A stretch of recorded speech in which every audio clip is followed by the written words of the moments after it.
hasta que llegó Porfirio Díaz a la presidencia. Y para beneficiar a las empresas mineras, Porfirio Díaz cambió el código minero de la época y dijo que el subsuelo pertenecía al propietario del suelo. Cuando vino la Constitución de Querétaro, los constituyentes dijeron, seguramente por influencia de Andrés Molina Enríquez, que ustedes saben fue un jurista muy importante de principios del siglo XX, de finales del XIX, Andrés Molina Enríquez orientó a muchos diputados constituyentes y les dijo, no, es muy importante que les quitemos la riqueza a los extranjeros del subsuelo y que volvamos al principio de la colonia para que el subsuelo sea de la nación. De la nación significa de todos los mexicanos y que ese subsuelo deba ser administrado por el Estado. Entonces la Constitución de Querétaro estableció ese principio y cuando se estableció, inmediatamente comenzaron los conflictos diplomáticos, legales y políticos con las grandes empresas, no solamente ya mineras, sino petroleras, porque ya el petróleo comenzaba a ser muy importante en el mundo entero como un factor del desarrollo industrial de los pueblos y de los países. ¿Y qué pasó? Pues las empresas petroleras y mineras iban ante la Suprema Corte de México de la época, y allá por 1923, 1922, la Suprema Corte Mexicana dictó fallos muy, como es la Corte, ¿no? Aún hoy en día, fallos muy tímidos, para decir, bueno, el subsuelo pertenece a la nación, y ahí el pleito era si aplicaban o no retroactivamente la Constitución de Querétaro, es decir, si la Constitución podía aplicarse a las concesiones que se habían otorgado en el gobierno de Porfirio Díaz antes. Y entonces la Corte a veces decía que sí, que podía aplicarse retroactivamente, y a veces la Corte decía que no, y el gobierno de los Estados Unidos y el gobierno de la Gran Bretaña presionaban a los presidentes de México de la época. Se dice que una de las razones por las que es asesinado Venustiano Carranza era por su defensa, en eso Venustiano Carranza era congruente, por su defensa del subsuelo mexicano y de los recursos del subsuelo para la nación. Pero hubo presidentes de México como Álvaro Obregón que se doblaron. Ustedes saben que en la historia de México hay un hecho ignominioso, un hecho terrible, que fue la firma de unos acuerdos que se llaman los tratados o los acuerdos de Bucareli, que son acuerdos de 1923 que celebraron en secreto con el gobierno de los Estados Unidos para beneficiar a las grandes empresas petroleras y para que no se aplicara retroactivamente la Constitución de Querétaro, para que las concesiones que estas empresas habían obtenido antes de la promulgación de la Constitución de Querétaro se regularan conforme al régimen jurídico de la época de Porfirio Díaz y no conforme al régimen jurídico de la Constitución de Querétaro. Así siguió la lucha. Obregón, Calles, todos tuvieron problemas con los Estados Unidos. Los Estados Unidos los amenazaban: no te vamos a reconocer como presidente si no aceptas los acuerdos de Bucareli, si aceptas que la Constitución de Querétaro se aplique retroactivamente. Si haces eso, no te reconocemos como presidente. Y la historia llegó, como ustedes saben, hasta Lázaro Cárdenas. Y bueno, las circunstancias históricas del país, las circunstancias mundiales, la posible guerra mundial, todo esto favoreció a que Cárdenas, con su espíritu patriótico y nacionalista, fuera un poco más allá de la Constitución de Querétaro. Y no solamente con Cárdenas se decreta la expropiación y la nacionalización del petróleo, sino que en 1940 se hace un cambio muy importante a la Constitución, al párrafo 6, y se dice no solamente que el subsuelo es de la nación, sino la Constitución reformada a propuesta de Lázaro Cárdenas va a decir a partir de 1940 que se prohíben las concesiones, y con esto pues todas las concesiones que se habían dado se declararon nulas y el Estado mexicano recuperó el control de los hidrocarburos del país y se constituye Petróleos Mexicanos por esos años. Pero bueno, las empresas petroleras no se quedaron satisfechas, siguieron presionando al gobierno mexicano. El gobierno mexicano tuvo litigios en tribunales extranjeros para pagarles indemnizaciones no tan altas como querían las empresas petroleras, y buscaron la manera de entrarle al negocio petrolero. Y dijeron, muy bien, ya con Lázaro Cárdenas, además de expropiar y de prohibir las concesiones, se nos impide el paso. Pero vamos a inventar otra forma para entrar al negocio petrolero de México. Entonces dijeron, ya no podemos tener concesiones, pero podemos tener contratos. Y Ávila Camacho, que era un presidente pues débil, no era un presidente tan fuerte, no tenía el respaldo popular de Lázaro Cárdenas, acepta una reforma a la ley reglamentaria del artículo 27 de la Constitución para permitir contratos. Entonces hay contratos, no solamente con empresarios nacionales, sino con empresarios extranjeros. Y el colmo fue en el sexenio, esto fue el colmo, en el sexenio de Miguel Alemán, porque estos contratos pasaron a ser contratos que se llamaron riesgo, en donde México o Pemex celebraba el contrato, el gobierno mexicano vía Pemex, con el empresario extranjero del petróleo, y decían, bueno, son contratos por 25 años, por 50 años, y vamos a tener una parte de la renta petrolera. Ahora les explico lo que es la renta petrolera. En lugar de que la nación mexicana se quede con la totalidad de la renta petrolera, pues no la debe compartir. ¿Qué es la renta petrolera? La renta petrolera, para decirlo en términos sencillos, es la utilidad, es el beneficio por la venta del petróleo. Hoy en día, un barril de petróleo, extraerlo del subsuelo, más o menos Pemex gasta 8, 9, 10 dólares por extraer un barril del subsuelo. Pero el barril, como ustedes saben, de petróleo en el mercado internacional cuesta más o menos 103, 104 dólares, más de 100 dólares. Es decir, la renta petrolera es la resta de lo que vendemos el petróleo en el mercado internacional a más de 100 dólares y lo que nos cuesta extraerlo del subsuelo. Si nos cuesta 10 dólares extraerlo del subsuelo y lo vendemos a más de 100 dólares, la renta petrolera son 90 dólares. Esta es una riqueza impresionante. Es falso lo que se dice de que Pemex es una empresa que no tiene ganancias. Pemex, antes de pagar los impuestos, porque hay que decir que de esos 90 dólares, como 70, Pemex los paga en impuestos, en derechos se llama, en derechos a la Secretaría de Hacienda, solamente se queda como con 20 dólares para mantener en funcionamiento los pozos y el pago de la burocracia, y desde luego también la corrupción que hay en Pemex, que no niego. Pero Pemex paga de esos 90 dólares de la renta petrolera aproximadamente 70 dólares al fisco mexicano. Pemex es el contribuyente más grande del fisco, es la empresa que más paga impuestos. No es la Coca-Cola, no es Bimbo, no es Telmex, no, es Pemex. Pemex es el que paga más impuestos en México. ¿Y esos impuestos a dónde van? Pues esos impuestos van al presupuesto. Se supone que, o se dice, y esto es así porque cada año cuando se aprueba la ley de ingresos y el presupuesto, lo sabemos los que hemos estado en la Cámara, el 40% del presupuesto es de los impuestos de Pemex. De cada 100 pesos, 40 pesos del presupuesto para escuelas, para hospitales, para pagar a maestros, a enfermeras, a médicos, para construir carreteras, presas. Ese dinero viene del petróleo y de los impuestos que paga Pemex. Bueno, pues estas empresas, regreso a la parte de la historia de los contratos riesgo, con la presidencia de Miguel Alemán se entregan pues, muchos contratos riesgo, y bueno, las empresas petroleras iban por la renta, por los 90 dólares de ahora, y le decían a Pemex, bueno, pues a ti te tocan, Pemex, 40 dólares, y a nosotros nos tocan pues otros 50 dólares para que den los 90, y se repartían la renta petrolera.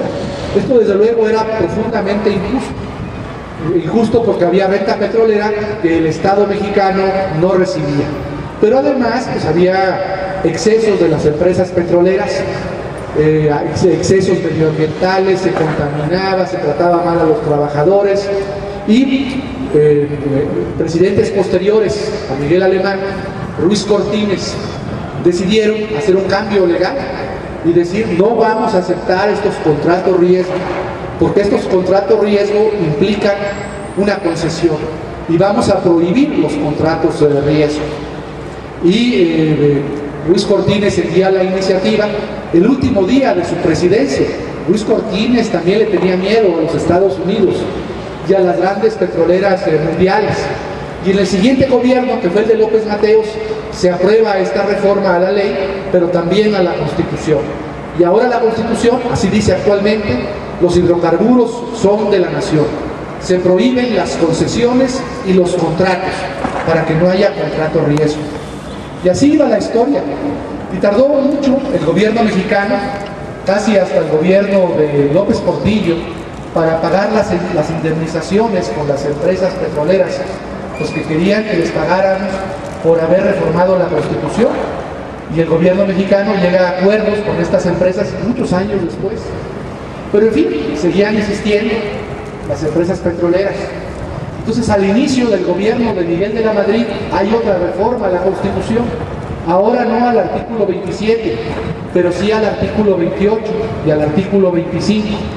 El artículo 28 dice en el párrafo cuarto que la explotación del petróleo que realiza Pemex no es un monopolio.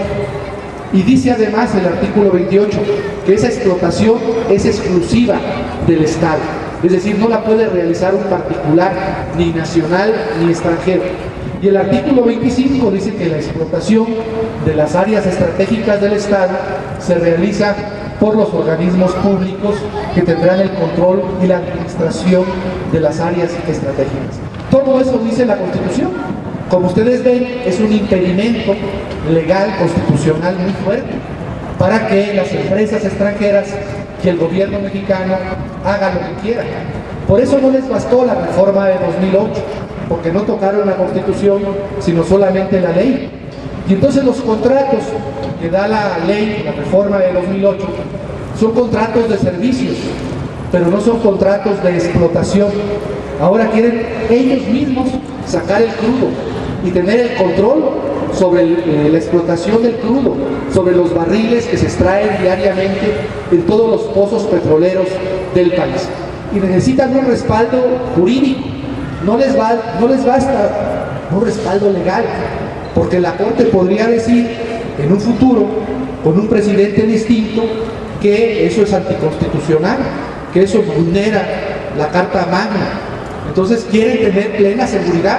Dicen, si vamos a invertir tantos millones de pesos, o de dólares, o de euros, necesitamos que no nos diga un tribunal mexicano o un presidente del futuro, oye, eso que están haciendo es anticonstitucional. Por eso ahora quieren reformar la Constitución. Y por supuesto van a reformar la Constitución y todas las leyes que puedan. Pero lo más importante es la reforma a la Constitución. Y si reforman la Constitución, pues ya estamos perdidos.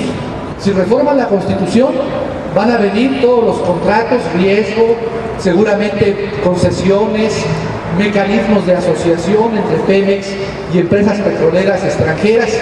¿Y qué va a pasar? Pues que estas empresas petroleras se van a llevar parte de la renta petrolera. Y como Pemex es quien más paga impuestos, la pregunta es, ¿y cómo le va a hacer el gobierno mexicano para pagar las escuelas, los hospitales, a los burócratas, a los maestros, etcétera? Pues tiene que aumentar impuestos. Por eso la reforma petrolera está vinculada a otra reforma, que es la reforma fiscal. Y en la reforma fiscal, ¿qué se quiere? Pues aumentar el IVA. Del 16% ahora, pues al 19% o al 22%. Fijar IVA en medicinas y alimentos y en cualquier otra cosa. Tal vez vayan a dejar una canasta básica muy pequeña que no pague IVA, pero lo que implica esto es que los mexicanos, los más pobres, ¿no? somos los que son los que van a pagar el beneficio de las empresas petroleras, porque las empresas petroleras se van a llevar la renta petrolera. Fíjense qué injusto, trabajar para los ricos y para que los pobres paguen esta reforma constitucional que pretende el gobierno de Peña Nieto y el PRI y el PAN. Entonces, es algo que no podemos, y un sector del PRD o el PRD también, es algo que no podemos tolerar, es algo que no podemos aceptar, que con nuestros impuestos vayamos a compensar el hueco fiscal que va a dejar que Pemex ya no pague los impuestos que hoy en día paga. Por eso es tan importante que nos opongamos, pero además no solamente por razones de conveniencia económica, porque nosotros paguemos el pato, sino por razones de principio. Aquí hay razones históricas. No fue en balde la lucha de Lázaro Cárdenas y de tantos miles y millones de mexicanos la que se dio en 1938 para expropiar y nacionalizar el petróleo. No en balde fue la lucha que los constituyentes de Querétaro dieron en 1917 para establecer que los hidrocarburos son y pertenecen a la nación. Y no en balde está toda la lucha de la independencia de México, en fin, toda nuestra historia, todo lo que somos. ¿Por qué les vamos a regalar lo que nos pertenece? ¿Por qué les vamos a dar lo que pertenece? Dicen ahora, hay tres argumentos, los que exponen, los que están a favor de esta reforma petrolera, y con esto termino. El primer argumento es que hay que permitir, hay que ser competitivos, hay que favorecer el libre mercado. Pero yo les pregunto a ustedes si en sus casas permiten que un ajeno o un extraño sea competitivo. Oye, esta es mi casa, entra a mi casa, ¿no? Puedes disponer de la sala, de la cocina. Vamos a ser competitivos, ¿no? Vamos a competir a ver quién se duerme en la cama, a ver quién dispone del refrigerador, a ver quién dispone de la estufa, de la cocina. Bueno, eso es lo que nos dicen, que no queremos ser competitivos, porque queremos mantener el monopolio del Estado en la explotación de los hidrocarburos. Ese es el primer argumento. Luego el segundo argumento es que no tenemos dinero para explotar. Hay un gas que ahora se han inventado. En 2008 dijeron que eran aguas profundas, ¿no? Que el petróleo estaba en el Golfo de México en aguas profundas. Ahora los norteamericanos, que tienen sus satélites, dicen que México tiene un gas que se llama el gas shale. Este gas, los que hayan leído los periódicos, estén al tanto de todo esto, saben que es un gas que se obtiene a grandes profundidades de la tierra y se obtiene mediante una técnica que se llama fracking. Se fracturan las rocas y se utilizan grandes cantidades de agua y también de otros elementos químicos. No solamente es una explotación en contra del medio ambiente, porque además donde está el gas shale es en el norte de México, en Coahuila, en Nuevo León, en la zona esa de la cuenca de Burgos, ¿no? Y en otras cuencas también del estado de Veracruz y de Tamaulipas, donde se encuentra el gas shale. Entonces eso va a implicar consumo de agua exagerado, la contaminación de la tierra. Pero donde hay explotación de fracking para obtener el gas shale, hay también sismos, produce actividad sísmica, porque se perfora a gran profundidad la tierra. Entonces dicen, no tenemos dinero para extraer el gas shale. Entonces solamente las empresas petroleras mundiales tienen el dinero para explotar esos recursos. En México todos sabemos que eso es falso. En México sabemos que sí hay recursos. Bastaría una reforma fiscal, no como la que quiere Peña, para aumentar el IVA en medicinas y alimentos, sino una reforma fiscal para derogar lo que se llaman los regímenes de consolidación fiscal y otros regímenes fiscales que permiten un trato de favor a las grandes empresas de este país. Entonces de ahí se podría obtener el dinero. Bueno, si quisiera obtener el gobierno mexicano dinero para explotar el gas shale o el petróleo en aguas profundas, pues ahí está el dinero de las reservas del Banco de México. México tiene millones de dólares, más de 160,000 millones de dólares el Banco de México en reservas. Según esto, esas reservas son para mantener la estabilidad del peso frente al dólar. Y tenemos también, como todos sabemos, pues los recursos de los trabajadores en las Afores. Entonces, si quisiera el gobierno mexicano tener recursos para explotar el gas shale o el petróleo en aguas profundas, pues ahí tienen las reservas del Banco de México. Ahí tienen o pueden hacer una reforma fiscal para que las grandes empresas de este país paguen los impuestos que no pagan. O tiene simplemente las Afores de los trabajadores, ¿no? Podría obtener los recursos para hacer toda esta explotación. Ese es el segundo argumento. Y el tercer argumento es que no tenemos tecnología, lo que también es una verdad a medias. Cuando Lázaro Cárdenas expropió el petróleo y lo nacionalizó, pues ni siquiera existía Pemex, no existía. Y dijeron, los mexicanos no van a poder extraer el crudo ni lo van a poder refinar. Y a los pocos años, nuestro gobierno, Pemex, se volvió una empresa competitiva a nivel mundial y desarrolló la tecnología. En México la podemos desarrollar. tenemos a los ingenieros petroleros, tenemos a los técnicos, tenemos a los obreros, tenemos a jóvenes egresados de las universidades, de las facultades de ingeniería, del Politécnico, que podrían ser pues esa materia gris que desarrollara la industria y la tecnología petrolera del país. Todo eso es posible.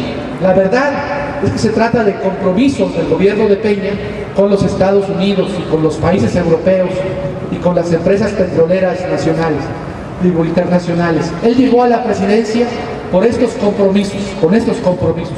Por eso lo dejaron ganar. Y ya, que ahora tienen que pagarles. ¿Y con qué les va a pagar?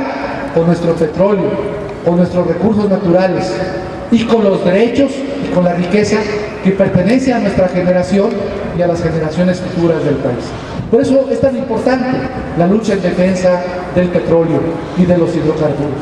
Tenemos que decirle a Peña que se va a topar con el pueblo de México, que no va a poder pasar por encima del pueblo de México, y que esa élite del PRI, del PAN y hasta del PRD es una élite traidora a los intereses mexicanos, que no van a poder pasar sobre nosotros, que nosotros vamos a defender la riqueza que es de todos los mexicanos. Muchas gracias.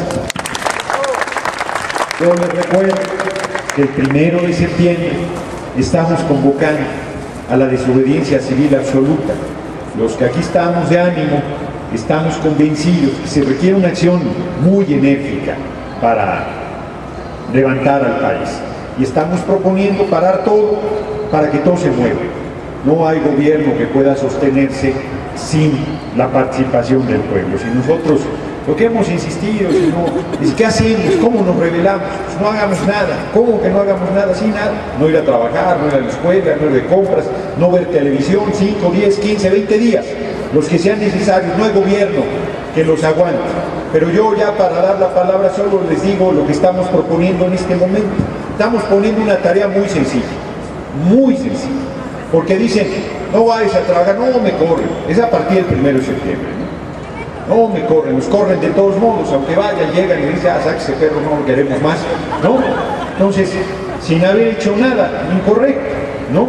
Que no vayas a la escuela, no, tanto trabajo que me costó entrar a la universidad, está bien, déjalo a un lado el momento, no vayas de compras, no, tú como eres diputado tienes la despensa llena, yo tengo que ir a comprar. Todo eso es puras justificaciones, la verdad, no es que no haya esos riesgos, pero entonces ponemos una tarea muy sencilla, le decimos a la gente, no veas televisión.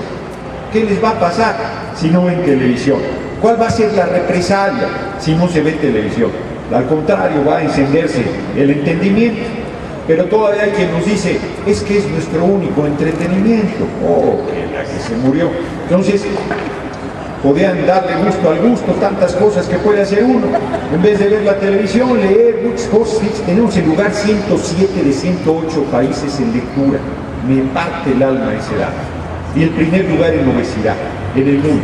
O sea, de verdad el país está hecho una desgracia, tenemos que rescatarlo, pero vuelvo al tema ya para la palabra. Entonces proponemos, está bien, más fácil se las ponemos todavía, está bien, vean televisión, pero no vean Televisa. Solo eso, no vean Televisa. Bueno, si el pueblo durante 30 días no ve Televisa, le rompemos la columna vertebral a una de las herramientas más poderosas de control que tiene el sistema, que es la televisión y que es Televisa, son los canales. ¿Qué nos pasa si no vemos Televisa? Se va a salir López Dóriga de la pantalla, nos van a aldear, ¿qué va a pasar? No va a pasar nada, ¿no? Entonces es una tarea que ahí la estamos proponiendo para allá, para hoy mismo, no ver Televisa. Y ahí no hay pretexto, no hay represalia, no se juega nadie la vida, no toman una carretera, no enfrentan al ejército, no hay que hacer más que cambiarle el canal.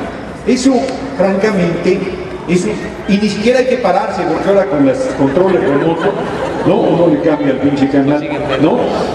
Y en vez de que le den y le den y le den, se saltan los de Televisa, ¿no? Esos no, ¿no? Entonces Está clara la tarea, ¿no? Convenzámonos y convenzamos a los demás de empezar con esta tarea, no ver Televisa, y verán el daño que les vamos a hacer, porque al no ver Televisa dejamos de ver las cochinas que anuncian, dejamos de comprar los productos que hacen, o sea, ni siquiera con esa medida se toma una decisión de fuerza muy grande, pero seguimos con lo del primero, y el 8, si llegáramos al 8 ya, termino, con el país detenido, entonces la concentración del Zócalo sería la celebración del inicio de la transformación profunda del país. Y la gente nos va a decir, está re difícil. Pues sí, como decía Mandela, todo parece imposible hasta que se realiza. Pongo solo un ejemplo de Ocampo, a propósito de la refinación. Él dice, tienen las refinerías funcionando al 80%, las 4 refinerías. Dice, si las tuvieran al 100%, México tendría Pemex ganancias adicionales por 660 millones de dólares. Cada refinería cuesta 500. De 2003 a 2007 se habrían construido las 4 refinerías que se necesitan, ya no estaríamos importando gasolina, no tendría por qué estar subiendo como sube cada mes la gasolina, y encima tendríamos ganancias por 160, 300, 640 millones de dólares en los 4 años y 4 refinerías construidas. Fíjense cómo son de canallas.